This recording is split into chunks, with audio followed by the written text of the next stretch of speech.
Hello, this episode of Elevator Time would be about the art of reading. Yes, you heard it right, the art of reading.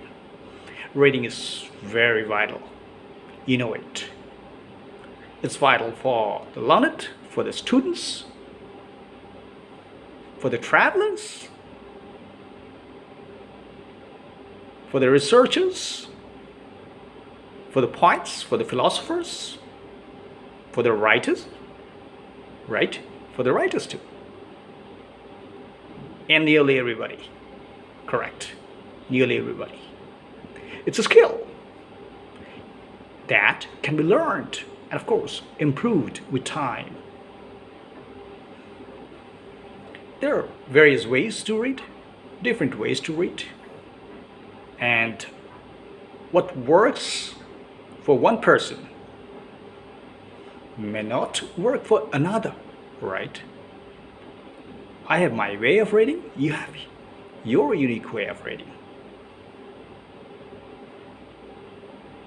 But continued reading would definitely re energize our art of reading. That's the point. So, we have to be careful about a few basic principles of reading so that it is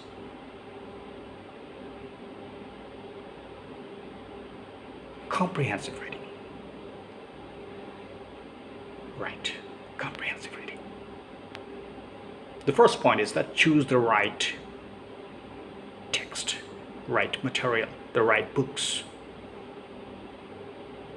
All sorts of books may not be according to my taste. All sorts of books may not be according to your taste. Some books are really well written and really engaging. I'll give you an example. I liked it.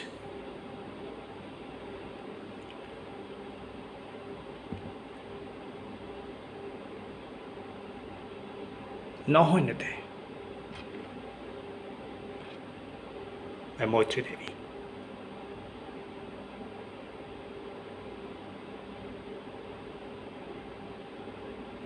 Really engrossing.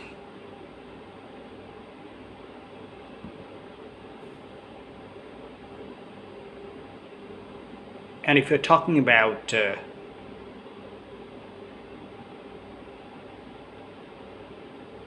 not very voluminous books, I would name one by Hilabhadra in Assamese. The name of the piece is Modhupur Bodhu. So it's important to choose books that could be according to your choice, your mindset. It's important to choose books that could stimulate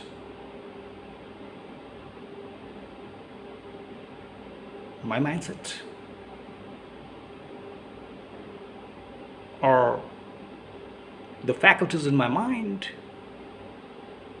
that's looking for something. The second step, of course, locate the place to read. Just because you are a good reader doesn't mean that you could read your book anywhere. You could read the newspaper anywhere. You could read the magazine anywhere. We should be careful enough to locate a place which would actually make this activity of reading distraction free. Continuous interruption would damage it, would destroy what the reader is intending to do, intending to capture. Noise is kind of pollution. So we need a quiet place. So that's where we could focus more. Focus is important, significant.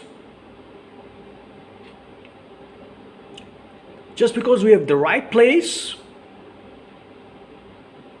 we're gonna just sit there all the time or any time and start reading. We got to set the perfect time to read.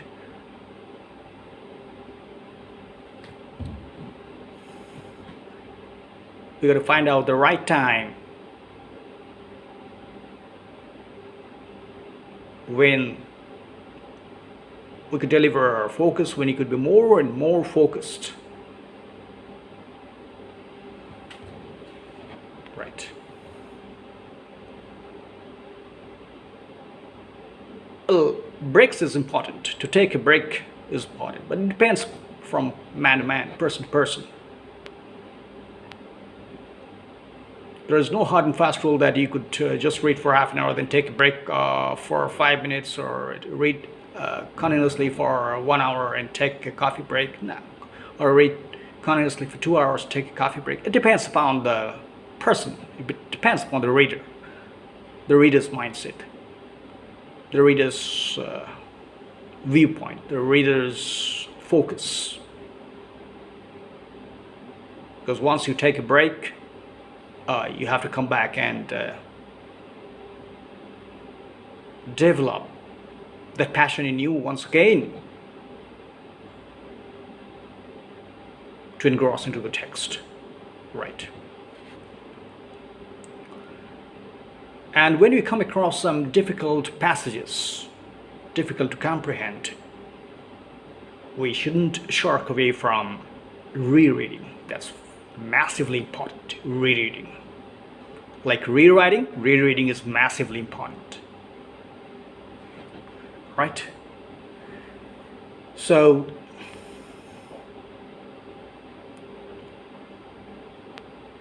it takes time to really grasp a good writer,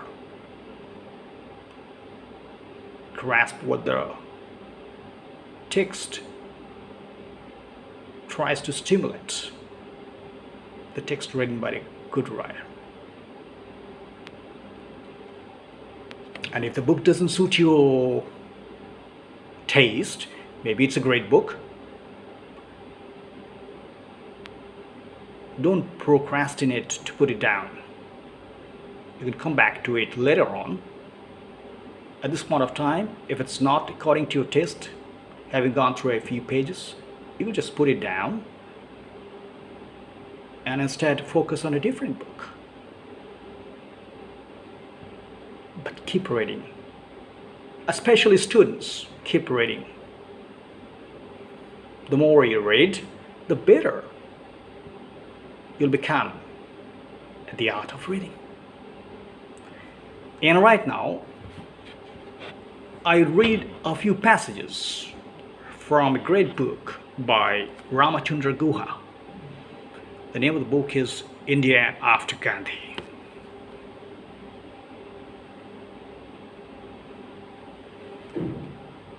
And the chapter, I'm going to start, well, it's a prologue, and the name of the chapter is Unnatural Relation.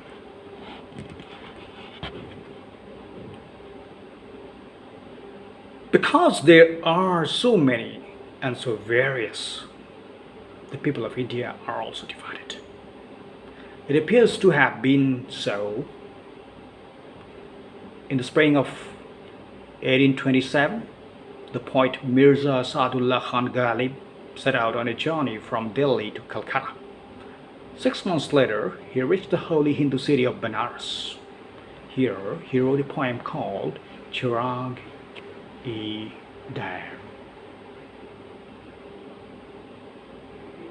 which means temple lamps,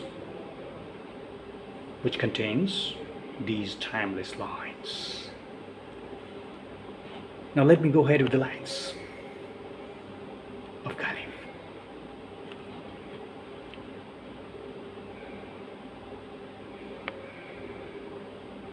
Said I one night to a pristine seer who knew the secrets of rolling time, Sir, you will perceive that goodness and faith, fidelity and love have all departed from the sorry land. Father and son are at each other's throat. Brother fights brother. Unity and federation are undermined. Despite these ominous signs, why has not doomsday come? Why does not the last trumpet sound? Who holds the reins of the final catastrophe?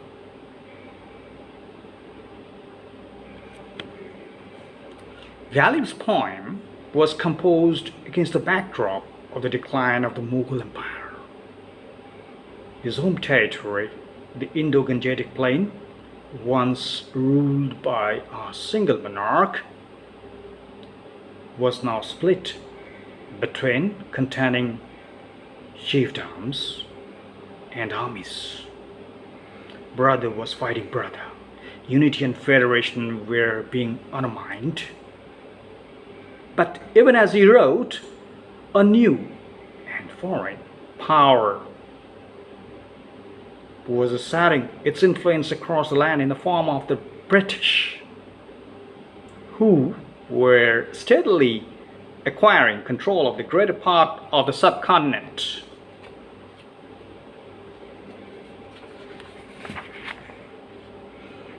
Then in 1857, large sections of the native population rose up in what the colonialists called the Sepoy Mutiny, and Indian nationalists later referred to as the First War of Indian Independence. Some of the bloodiest fighting was in Ghalib's hometown, Delhi. Since nominally the capital of the Mughals, yeah, you heard it right, since nominally the capital of the Mughals, and in time to become the capital of the British Raj as well. His own sympathies were divided. He was a recipient of a stipend from the new rulers, yet a product of Mughal culture and refinement. He saw more clearly than the British colonialist did then, or the Indian nationalist does now, that it was impossible here to separate right from wrong, that horrible atrocities were being committed by both sides. Marooned in his home, he wrote a melancholy account of how Hindustan has become the arena of the mighty whirlwind and the blazing fire. To what new order can the Indian look with joy? He asked. An answer to this question was forthcoming. After the events of 1857, the Crown took over control of the Indian colonies. A sophisticated bureaucracy replaced the somewhat ad hoc and haphazard administration of the old East India Company. New districts and provinces were created.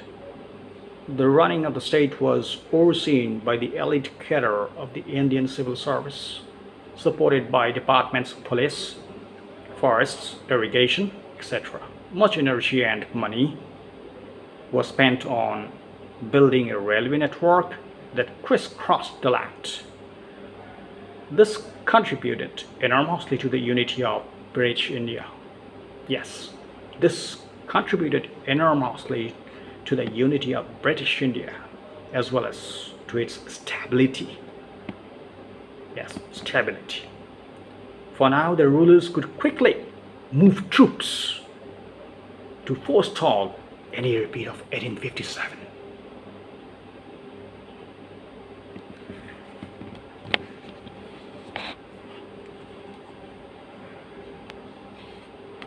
Thank you for today.